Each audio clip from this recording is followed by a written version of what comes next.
The world is an incredibly tense place right now. That might be an understatement.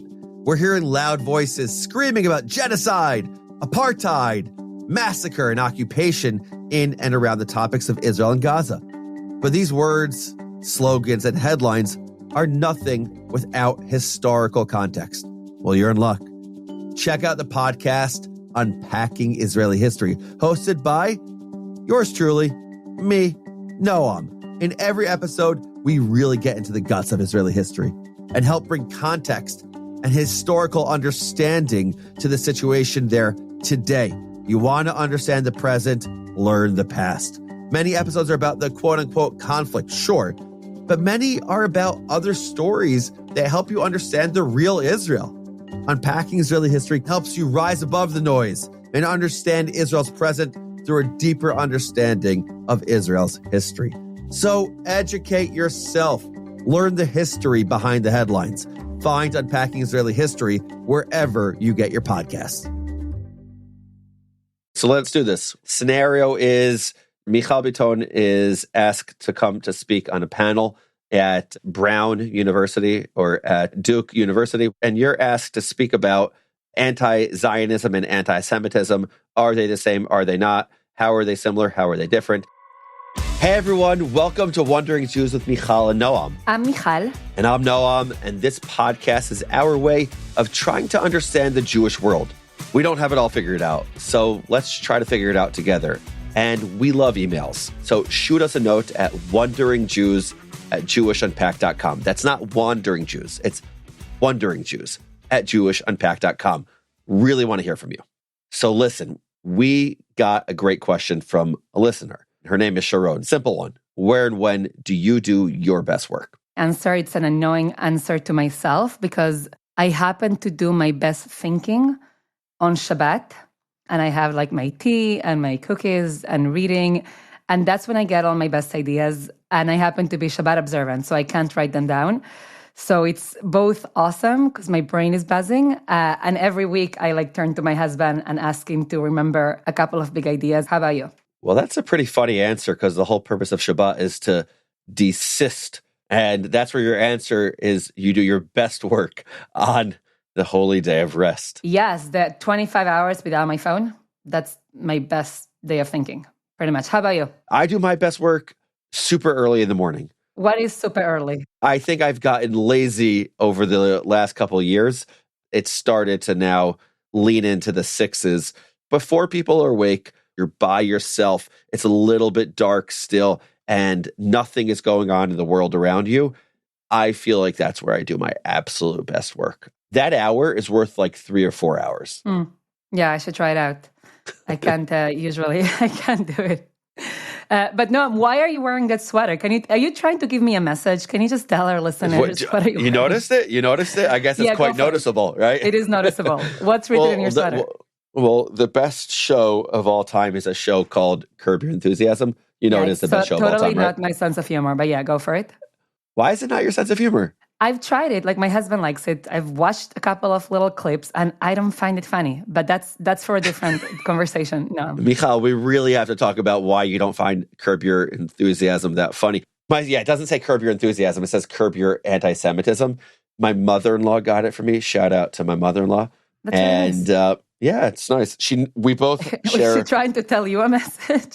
Well, no, slow down on your anti-Semitism. No, I think we both love the show. It's a great show. And it's a light way to deal with an issue that Jewish people are really struggling with right now. And when you walk around town with this shirt, people are like, yeah, I love it. Hilarious. Great. Or people think it says Curb Your Enthusiasm. And then they do a double take. Love the show. Love the shirt. And then like, oh, actually, I'm also, no anti-Semitism. So it's a conversation starter. You have got to know like objections. Like, no, don't curb your anti-Semitism kind of thing. But I haven't worn this throughout an airport yet. I got to do that. That's really what I was wondering. Which airport, if you've done it. By the way, other thought on this shirt It's a great hoodie. It's my podcasting hoodie. That's great. I need one of those, mother-in-law, if you're listening. Just kidding. So I think you were saying it's a way to talk about something serious that we're all thinking about. Yeah. So let's get to it. Last time that we were chatting, we were speaking about Zionism. Yes. We brought up different definitions of Zionism, and everybody listened to the last episode if you want to know what I'm talking about. You brought one that had to do with, I think you used the word like a healthy Jewish identity and being back in the world stage. I spoke about just being happy that the state of Israel exists. And today I actually want to bring those definitions and that question that we started with, and I want to tie that topic around Zionism to your sweatshirt, basically. Okay, but before you do that, I got to say, you did not like my definition of Zionism. I think you could say it's not my taste. That's what my kid says. It's not my taste. I think it's my taste for when, if I want to like sit down and really kind of like explore and what does Zionism mean to me individually. In that case, I would enjoy it. I think right now, a lot of people they want a one-line definition. What is Zionism? What is anti-Zionism? You got to give people what they want. Not always, but in this case, yes. So that's what I didn't find helpful about your answer. Yeah. I need something simpler. Does that resonate at all, or you? I think you're right, actually. But I think your working definition is more helpful than the definition that I was giving, because mine is too abstract, is too aspirational. And what I'm often trying to do when I'm talking to young Jewish people, I'm not okay with them thinking that Zionism is something that happened and therefore their job is to now support it. But it has to be something that's much more ambitious and much more aspirational. And that's why the definition that I gave is the definition that I want to operate from. But your definition is more helpful, it's more practical, and it's something that we should really jump off from this episode on. That's what I think. So let's do like this now. I want to quote right now Michael Walzer, who's a awesome philosopher, has written about left politics and about a lot of questions around society and morality. And I want to just use his definition for Zionism, which I think is close to mine, but he says it more elegantly. So in one of his articles some years ago, we can put it in the show notes, he says, I take Zionism to mean a belief in the rightful existence of a Jewish state, nothing more. Okay? So it's a belief that the fact that a Jewish state exists doesn't matter the boundaries in this definition. Okay. That is good. There is a rightful existence to it. So can we use that definition? So the definition we'll be working off of is Zionism is the belief in the rightful existence of a Jewish state in the ancestral homeland of the Jewish people, which is the land of Israel. Nothing more. Yes. The only maybe like if I can quibble a little bit, like I just say like the boundaries don't really matter to me right now so much with this definition, because you can disagree over different questions around, two-state solution, all of these things, right, and you can still be a Zionist. Of course. So Zionism means a belief in the rightful existence of Israel as a Jewish state, nothing more. Okay. Good? Yes, let's use that. Absolutely. Good. And now that we got this definition out of the way, so anti-Zionism based on this definition is like the not believing in the rightful existence of Israel as a Jewish state. So it's not like a rightful enterprise, it's illegitimate, right? Is anti-Zionism anti-Semitism? Excellent. Good. That's our question. So that's okay. That's what we're going to struggle through together today.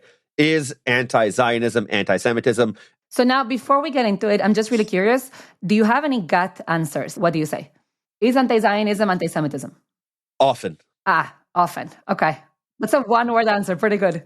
Yeah. You asked me for a very quick answer. I would say either often or almost always, or anti-Zionism suffers from an anti-Semitism problem. I like that one. Anti-Zionism suffers from an anti-Semitism problem. That's pretty good. Yeah, simple as that. Okay, great. And are you happy with your answer? Am I happy with my answer? I'm looking forward to hearing your answer. Well, I'll tell you the answer that I gave a couple of weeks ago. Okay, what was your answer?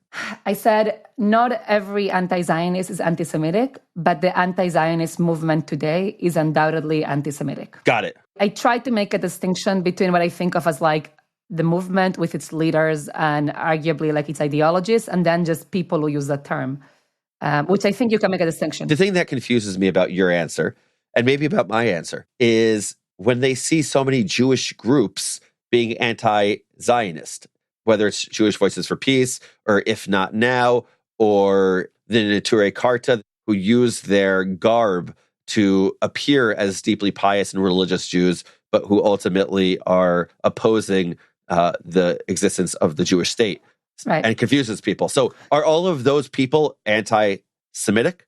Great. To the first objection or question that you just raised is, historically, there have been anti-Zionist Jews. We can talk about anti-Zionism as having existed before the existence of the State of Israel. After its existence, we can talk about it coming from a religious place, coming from like a secular place. We can talk about it existing in places where we might agree there is no anti-Semitism. So that's like objection or question number one. How come there have been in the past and even in the present Jews who are anti-Zionist? I'm writing that one down. So that's like objection or question number one. If we say there is a thick relationship, how do we understand the prevalence? Is that a word? Prevalence, yeah. Prevalence. I tend to know how to write things, not always have to pronounce them because of the English as third language situation. Oh, stop it, Mijal. You know so many languages. Well, don't you live in Florida? You'll be very close to Spanish soon. Well, yeah, I should, but no, I don't know any Spanish. Okay, anyway, so that's objection or question number one. There's like a ton of Jews in the past and some even in the present who are anti-Zionists. How do we make sense of that? Okay, number two. The second problem or question that we should put on the table is that part of what's really hard about this question when we talk about anti-Zionism and anti-Semitism is that it involves two phenomenons that are deeply contested as to their own definitions, and then the relationship between them. What do I mean by this?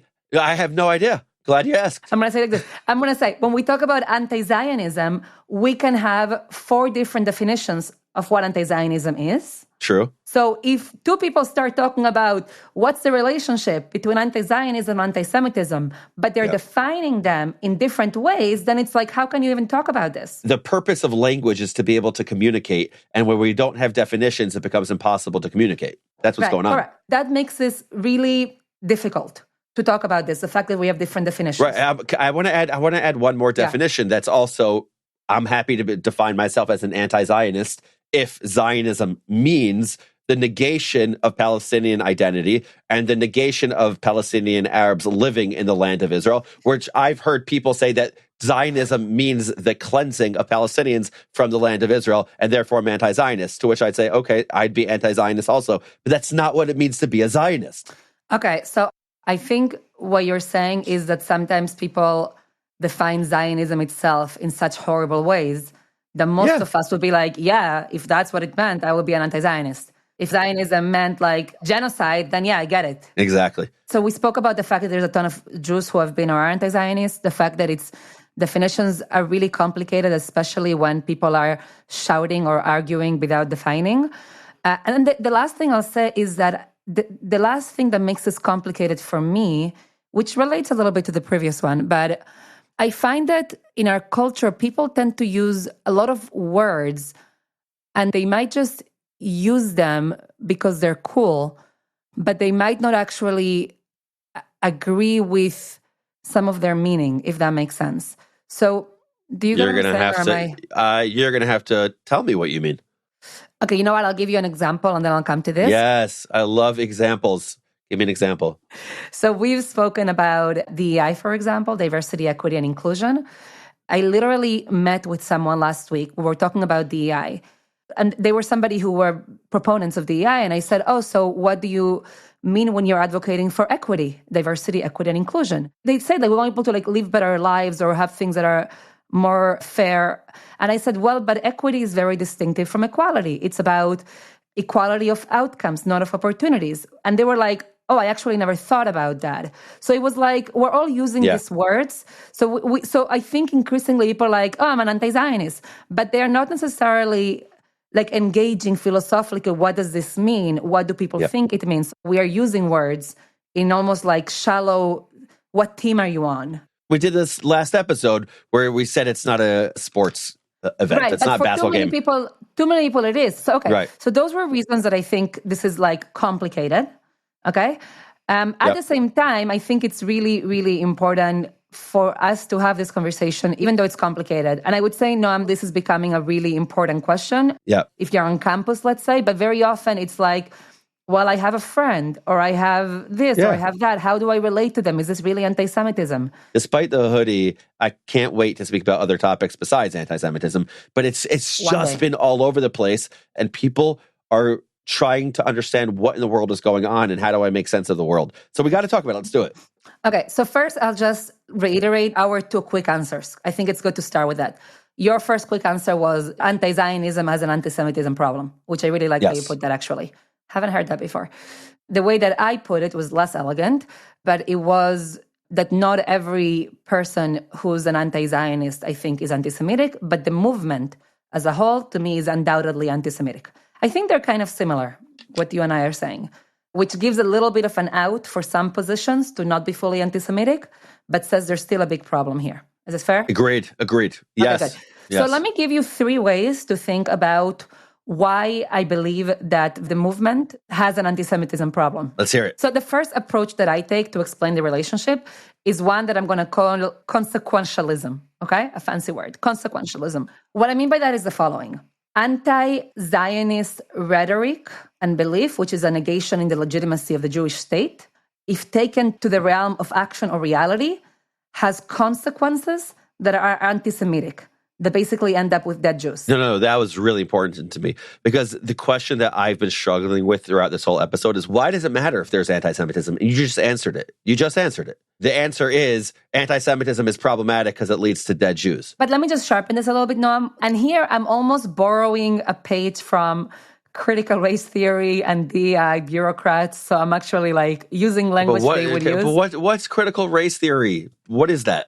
Okay, 2 sentences. Critical race theory is a body of literature and theories that examines race and how it works, specifically in the context of America, and how it continues to reproduce inequality almost from its foundations. But for the purpose of our conversation, what many of these theorists have in common is that they don't care so much about intentions. They care about consequences. Got it. Okay, so they're not going to care so much if, when I participate in a system, if I'm going to say I am racially prejudiced, I believe in a racial hierarchy, they're going to instead say, well, let me look at the American legal system and how it ends up like perpetuating certain things. So it's not the same. I'm not 100% saying the same thing, but I am inspired by that way of thinking that basically says, dear anti-Zionists, regardless of what you are saying about your intent, if your discourse ends up supporting Hamas, who has in its first charter like a call to kill Jews and kills Jews no matter what, then the consequences of your discourse are anti-Semitic. Okay, how does that, what do you think about that? Makes perfect sense to me. Very clear. It's saying whether or not what you're doing technically or your position technically is problematic and anti-Semitic, the result of it is problematic and anti-Semitic, and you can't just look at intention, you also have to look at the consequence. I got it. That's number 1. Number 2. Give me number 2. Yeah. Number 2, so if the first one is consequences, the second one is correlation. Again, I'm almost like getting rid of intent here a little bit on purpose. But by correlation, I mean that you have polls and anecdotal evidence that basically shows that anti-Zionist spaces and movements have a crazy amount of the kind of anti-Semitism that there's no questions around. There was like a poll that came out of the UK a couple of years ago that basically looked at people's attitudes, and the same people who had like anti-Zionist, like anti-Israel attitudes also had attitudes in which they just didn't like Jews, plain. Or you can look at like, if you have like blood libels or conspiracy theories that we can actually locate throughout the ages as being deeply symbolic of anti-Semitism, and then you can locate like almost the same language in anti-Zionist spaces. The Jews control the media. Jews are trying to do this. Jews are trying to do that. That is basically saying like anti-Zionism has an anti-Semitism problem. That's exactly what I was thinking when you were saying right, this. So like the correlation, it's almost like, what's that expression? Like, it's people are protesting too much, that there's no relationship. The lady doth protest too much, methinks, and it's a line from Hamlet by none other than Bill Shakespeare. Thank you very much. That's what I was going for. It's very, very clear to me that in most of these spaces, ideologies, you're going to find things that are like 100% anti-Semitic in terms of what people are saying. Okay, exactly. So we have consequences, we have correlation. Both are making sense to me. So we have 2 C's. Is the third one with a C? I don't have a C for this. Well, maybe that'll be my job. That'll be my job. Okay, what is it?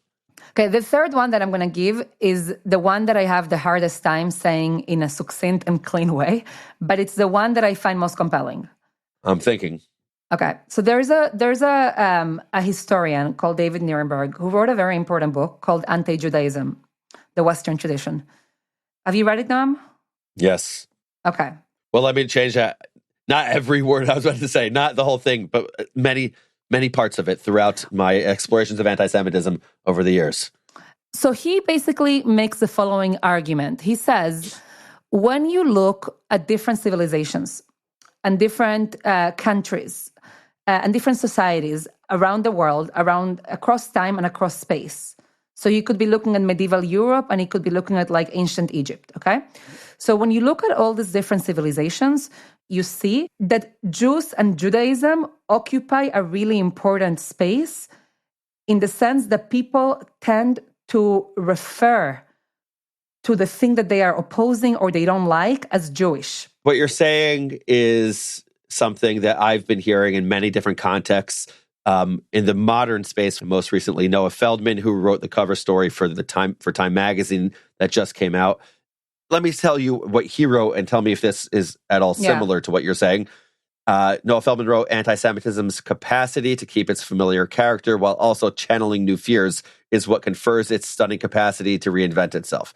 In each iteration, anti-Semitism reflects the ideological preoccupations of the moment. In anti-Semitic discourse, Jews are always made to exemplify what a given group of people considers to be the worst feature of the social order in which they live. Yes, exactly. That's pretty much David Nirenberg's. So it's not even related to the actual Jews. That is so interesting. It's so depressing. Anti-Semitism without Jews, you know? Right. Anti-Semitism would exist without the Jewish people, meaning you could live in some Far East Asian country which has very few Jews, and there could still be an anti-Semitism problem, right? Right. So he says that Judaism or anti-Judaism is a set of ideas and attributes with which non-Jews can make sense of and criticize their world.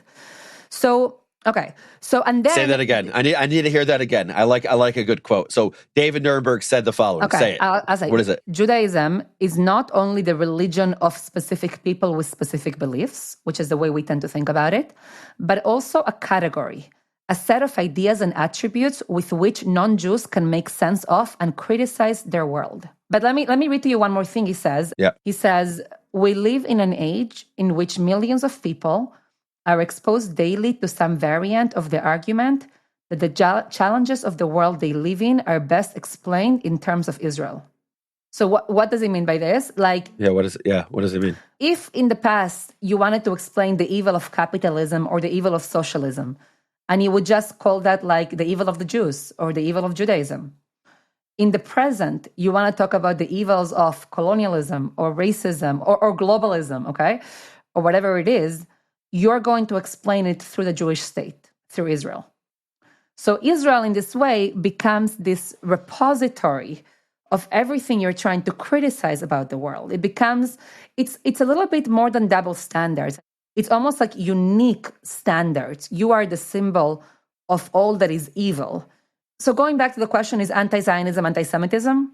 When Israel, the one Jewish state, becomes the symbol, is anti-Zionism anti-Semitism? According to this, anti-Zionism is a form of what Nirenberg would call anti-Judaism, which is that Israel is the symbol of all that is evil. And by the way, in his book, even though he's tracing an idea, he does show how that idea ends up with dead Jews, in different civilizations. Yeah. So that's that. What do you think about the third one? I'm struggling with it only because I don't know a C for it. Okay. Otherwise, I like it a lot. But also, Noam, it's hard because if I'm engaging like a quick conversation with someone, it's a harder thing to kind of like explain neatly. Yeah. Like it's a little bit harder to apply. So let's do this. We're going to do a scenario. Scenario is Mijal Bitton is asked to come to speak on a panel at Brown University or at Duke University. And you're asked to speak about anti-Zionism and anti-Semitism. Are they the same? Are they not? How are they similar? How are they different? And you're being told you have 3 sentences and you got to explain in a very succinct way. Here it is. We all know that there are dangerous consequences to anti-Zionism, which could be dead Jews. We all know that anti-Zionism can often correlate with anti-Semitism in the sense that it has an anti-Semitism problem, like we said. And then there's this third category, and this is the one you want to present. What would you say? I think I would say historically Jews have been prominent minorities in different societies, and they have functioned very often as a symbol of evil, often in contradictory ways. They have been the evil, they have been the symbols of capitalism and the symbol of socialism, symbol of parochialism and symbol of globalism, and pretty much the symbol of everything you hate in any given society. And that has led to arguably to the mass murder of Jews by making Israel, the one Jewish state, the symbol of all that is evil in society right now. We are replicating the same pattern. I would say something like that. That's good. Yeah, I think all three of these approaches would allow for the fact that there has been Jewish anti-Zionism, right? Back to that, yeah. Yeah, I think we should go back to that. Yeah. Again, so it's consequences, correlation, and then do you have a C for the third one or no? Here's my C. You ready for this? This is the ultimate cheat. Symbolization with a C. Yeah. I'm not using that. The S functions as a C, the C functions as an S. It's a whole weird thing in our language. You might do it. I'm going to stick with anti-Judaism. Okay, fine. So here are my 3 C's. Yeah. My 3 C's are consequences, correlation, and symbolization with a C. Okay, very good. I'll have 2 C's and an S, but we are in agreement. I know, we're going to begin to wrap up, but do you have any example of any engagement with an anti-Zionist where you didn't think that they were anti-Semitic at all? Of course, I've had many engagements with anti-Zionists who I think would think that to call them anti-Semitic, they'd be horrified all the time. Okay. I mean, give me an example. And in many contexts, they don't even realize that their anti-Zionism is dangerous, problematic, potentially violent, or they don't know the history of Zionism. And the second you start going through the history of Zionism, there's just a lot more to it. For me, I go to the Wall Street Journal article all the time. Where Which Wall Street Journal article? The Wall Street Journal article from the river to the sea, when everyone was chanting from the river to the sea, and Ron Hasner, is that his name? Ron Hasner, I think, went to them and said, hey, let me tell you which river and which sea. And something like 67% of them said, oh, actually, I don't think that way anymore. It's, there's this identity that we assume. And then once we assume that identity, we pay very little attention to the details. And if we are actually able to look at the details and look at the history, and then I think people are willing to change their minds pretty often. I really do. That's my positive assessment of humanity, where people are willing to change their minds more often if you do a few specific things. You give them permission to change their mind. You demonstrate that you're willing to change their mind. You allow them to see that their identity is not just consumed with this one opinion, and then all of a sudden they're willing to say, "Oh, actually, I could see this a little bit differently." So maybe I'll disagree with you there a little bit. No, I think that the leaders, I mean, like the loud voices, the activists, the agitators of anti-Zionist movements and protests today are not the way you just described at all. I'm not talking about those people. I'm talking about the regular person in a class with you, and you're both learning together, and I think that that's actually most people. The loud people are the ones that get all the press, but a lot of people are just like, I don't even know what to do with all of this. I know. I think my problem, and this is, again, another conversation to wonder about, I think the problem is that most often those people, the way the profile that you described, lets the loud people almost like control the conversation. Or many of them would feel comfortable joining in the protest of the ideologues who write by any means necessary, which is code word for Hamas, go ahead and, God forbid, murder and do what you got to do. Pillage and do whatever you need. Yeah. So I think that that's part of what I'm struggling with in terms of I have less patience for the kind of ignorance that kind of is okay allying itself with a movement that is led by people with really harmful and dangerous ideas. That's a little bit where I am. And you're allowed to be where you are, and that lack of patience makes a lot of sense to me. I feel that at times as well. I just want to continue engaging and, continue educating. We got to just continue educating. We can't stop. We can't take our foot off the pedal. That's what we got to do. All right, Noam, do we have any takeaways? For our episode today, I just want to say what I learned from you is the 3 C's or the 2 C's and an S, depending on how you want to define it, that anti-Zionism is either a problem because of the consequences of it. That's C number 1. Anti-Zionism is a problem because of the correlation, that it basically often serves as a place where anti-Semites and anti-Zionists get together very often. Or number 3, it's the symbolization of the Jew as the symbol of whatever the evil of the world is for today, which I'm saying as my 3rd C, symbolization with a C. You're saying an S, symbolization of the Jew. Yeah, and in this case, the Jewish state. In this case, the Jewish state. Yeah. Excellent. Right, that was awesome. I learned so much. Curb your anti-Semitism. Love hanging out with you. Love getting together and thinking about these topics together. It's just, it's cathartic for me to explore these big ideas together with you. Yeah, that's a it is. I like. Sorry. Sorry. Yes, exactly. I can't connect it to symbolization, but so I love speaking about it with you, and we want to hear from all our listeners. Wandering Jews at JewishUnpacked.com. Shoot us a note if you have thoughts, reflections, ruminations, whatever, and Mijal and I will explore your question together. So thanks for listening, and see you next week. See you next week. Wandering Jews is a production of Unpacked, a division of OpenDor Media. Subscribe to Wandering Jews wherever you're listening to this pod, and follow Unpacked at all the social media places. Just look for @JewishUnpacked. And most of all, be in touch. Write to us at wanderingjews@JewishUnpacked.com. This episode was hosted by Michal Biton and Noam Weissman. Audio was edited by Rob Pera, and were produced by Rivki Stern.